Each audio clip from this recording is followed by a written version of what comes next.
guys, it's Jordan again, and guess what? I finished Harry Potter and the Cursed Child. Okay, so these are my thoughts about Harry Potter and the Cursed Child. First of all, I want to start out with saying that I am a huge Harry Potter super fan. I have a Harry Potter tattoo. I started reading Harry Potter for the first time when I was 7 years old, and the first movie came out when I was 11. Okay, I literally have read the second Harry Potter book, which is my favorite. I read it once a day, every day for a year when I was in the 6th grade. That's actually why I failed the 6th grade and had to go to summer school. I read it every day in class, the whole book. I was a really fast reader as a child. I tallied in my book. I've read Harry Potter and the Chamber of Secrets 457 times. I'm a huge Harry Potter fan. Like, you will probably never meet another Harry Potter fan bigger than myself, unless like you see the people, like their entire house is covered in like Harry Potter merch and stuff.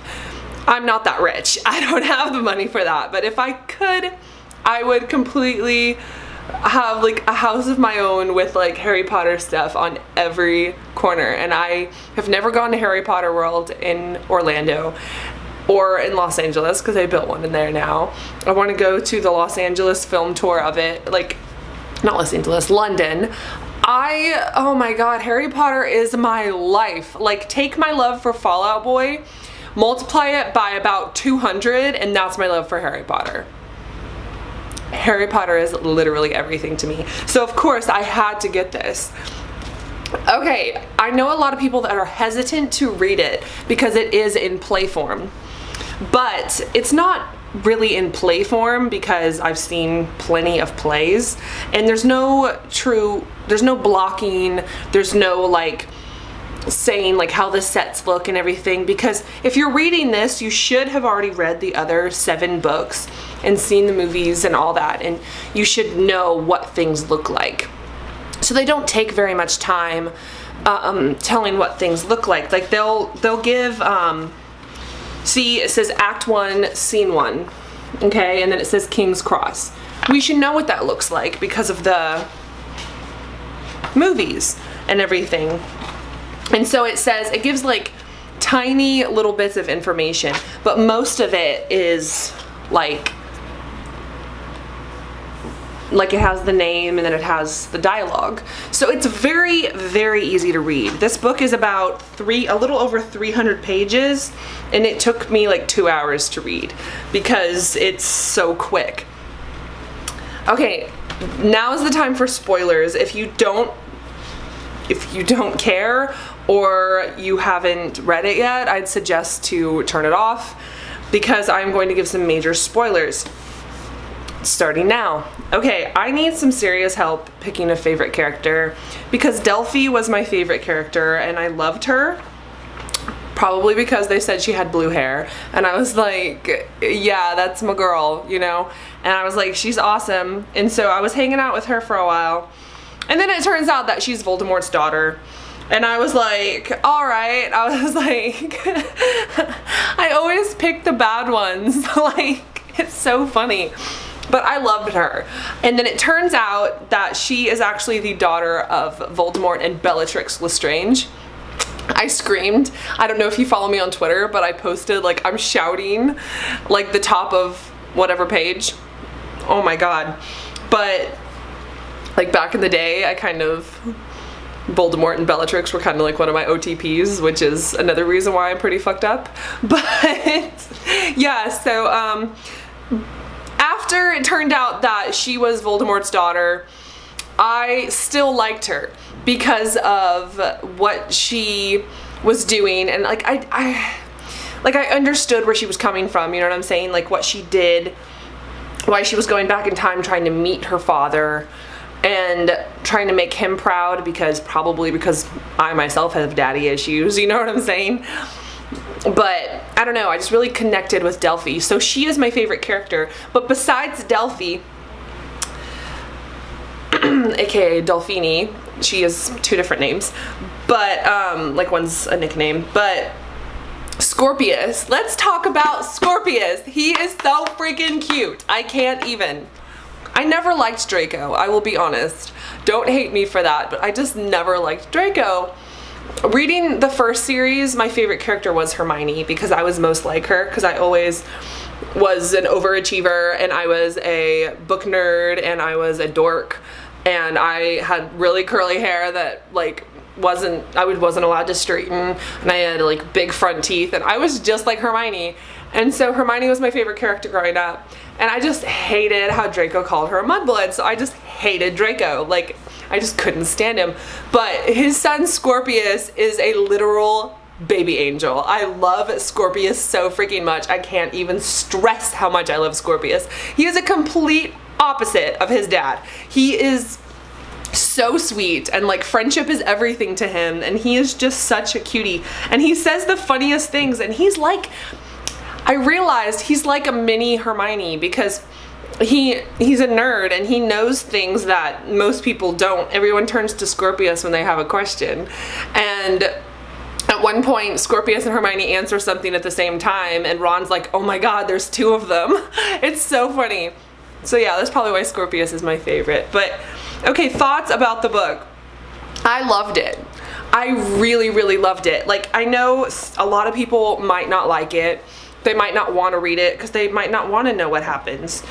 But I really, and a lot of people are upset that they couldn't bring Cedric Diggory back, because the whole point of the book, basically a summary of the book, okay, Albus gets into Slytherin. He becomes best friends with Scorpius, everything.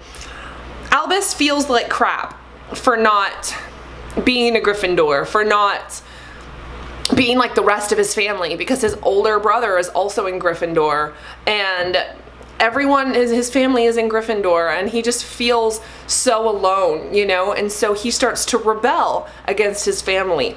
And when he overhears Amos Diggory, which is Cedric Diggory's father, coming to ask Harry to give him the time turner that can go back multiple years so that he can go and save Cedric from dying during the Triwizard Tournament, because Amos, like, of course misses Cedric. That's his son. And Harry's like, no, there's no time turner that exists. But Harry, like, just recovered one. So he's lying. And so Albus and Scorpius decide that they're going to go back in time and save Cedric. So they steal the time turner. Hermione is the Minister of Magic. How fucking cool is that? But anyways, they use the Polyjuice Potion. They go to the Ministry of Magic. They steal the time turner. They go back in time.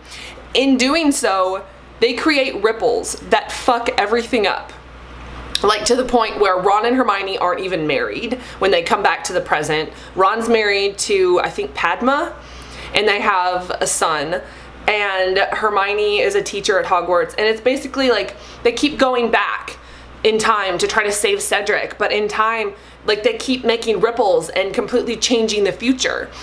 And then the second time that they do it, Albus is gone. Albus doesn't exist because Harry Potter died and Voldemort owns the world. Like, they keep trying to go back and fix everything, but they can never get it right because they're screwing up everything.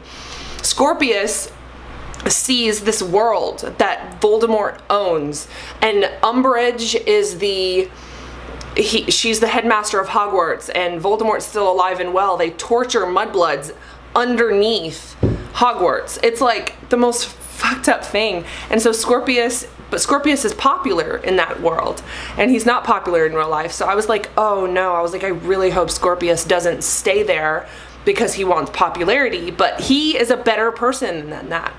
Draco would have snatched it, you know what I'm saying? Draco would have been like, hell yeah, Voldemort's back, whatever, it's not a big deal as long as I'm popular. But no, Scorpius wasn't like that. Scorpius is like, I need to get Albus back, I need to get Harry Potter back, I need all this. And so he really goes the extra mile to change everything. Snape comes back, Snape is in it, and because in the Voldemort owning everything, Snape never died. And oh my gosh, and so everything goes on. They go back in time again. Delphi ends up being evil, and she takes them back to the day that Harry Potter's parents were killed, to try to meet her father and tell her father not to even try to kill Harry Potter because it'll eventually ruin him. And basically, I'm just gonna leave it there because I don't want to ruin anything else. You should have already read it, but basically, like, everything ties together in the end. Everything is okay. I love the part in Godric's Hollow, though. It's really, really, really good. And basically the whole point of the story is certain people had to die for the future of Harry Potter that what is going on now. If Cedric had not died, Voldemort would rule. If Snape had not died, you know, like, certain people had to die. That was J.K. Rowling's point. Certain things had to happen for the future to be what it is. So a lot of people were upset about certain character dying. It had to happen, which I think is a genius storytelling from J.K. Rowling to really show why she did what she did. She is a genius. Basically, I know I gave a crap load of spoilers, but I know there's people that are still listening to these spoilers that have not read it yet and are planning to. So I need you to go pick up a copy of it and go read it, because it is that damn good. I'm obsessed with it. I'll probably end up reading it 3 or 4 more times this month. So yeah, check out Harry Potter and the Cursed Child. I keep saying cursed. I know it's cursed, but I like cursed. Anyways, go check it out. I promise you'll love it.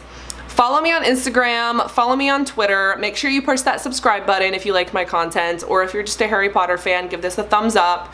You know, just promise me you'll check this out, because it's too good not to read.